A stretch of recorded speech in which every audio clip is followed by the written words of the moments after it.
بسم الله، السلام عليكم. ان شاء الله تكونوا كامل بخير وعلى خير. اليوم جبت لكم تحليه بارده بالفريز. نبداو على بركه الله. دروك عندنا لهنا نص لتر تاع حليب، نديروها في كاسرونه. نديرو 3 مغارف تاع السكر باش نطيبوا الكريمه تاعنا ونخلوها تبرد.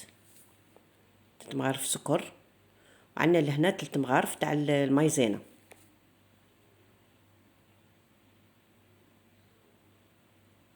تخلطوها مليح، ندوبوها، نديروها بارد في بارد، وندوها للغاز نطيبوها.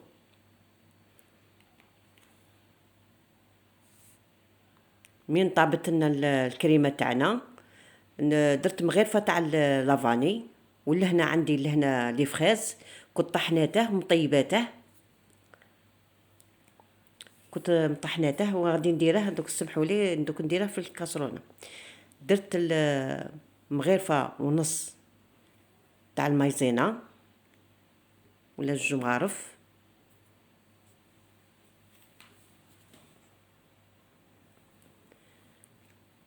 وهنا مغرفه ونص تاع السكر على حسب الذوق، كل واحد وكي يبغيها. واللي فراز انايا كنت طحناته مصفياته. لهنا درت الكريمه تاعي في الكاس، وعندي لهنا الكاطو راه مدشش، تما ماشي طحنته رطب، غير مدشش هكا شويه.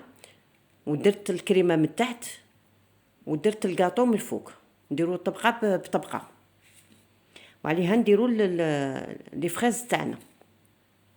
الكريمه هذه تكون بارده شويه، وراني نحطها من الفوق فوق الكاطو.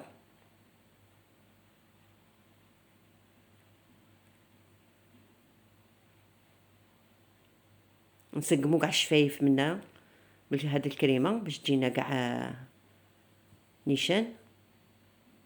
من بردت لي هذيك الكريمه تاعي، ورحت درت لي فريز من الفوق وندخلهم الفريجيدان يبردونا. التحليه تجي هذه بارده في الصيف تجي مليحه. راه موسم تاع لي فريز.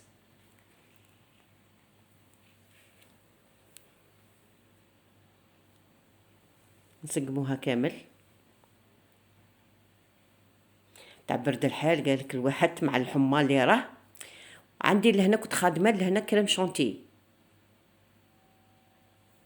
والتزيين يرجع لكم كل واحد وكي تبغي تزينها. تبغوها هكا سامبل، تبغوا ديروا لها كيما راني نديرها هنايا لي فريز والكريم شونتي. هذا بالحق هذا التحليه درتها في رمضان، ومع ضيق الوقت ايام تاع الكاطو كاع ما طقتش باش نحطها لكم. هذا وين راني مونطيتها وغادي نحطها لكم. ان شاء الله تعجبكم هذه الوصفه. بالحق شحال من حاجه درتها وما طقتش نحط لكم في رمضان، مع اللي كان عندي شويه، كنت شويه مريضه وشويه كي على بالك شويه العيا وكاع ايا، بالحق ما حطيتهاش. ما شاء الله جات هذه وحده التحليه بارده، جات بارده بزاف وفيها لي فريز وكاع، جات طريه بزاف. ان شاء الله تعجبكم هذه الوصفه وتجربوها ان شاء الله، تاكلوها بالصحه والسر. وما تنساونيش بلي كومونتير شابين. نبغيكم بزاف، ونتلاقاو في فيديو جديد ان شاء الله. والسلام عليكم ورحمه الله وبركاته.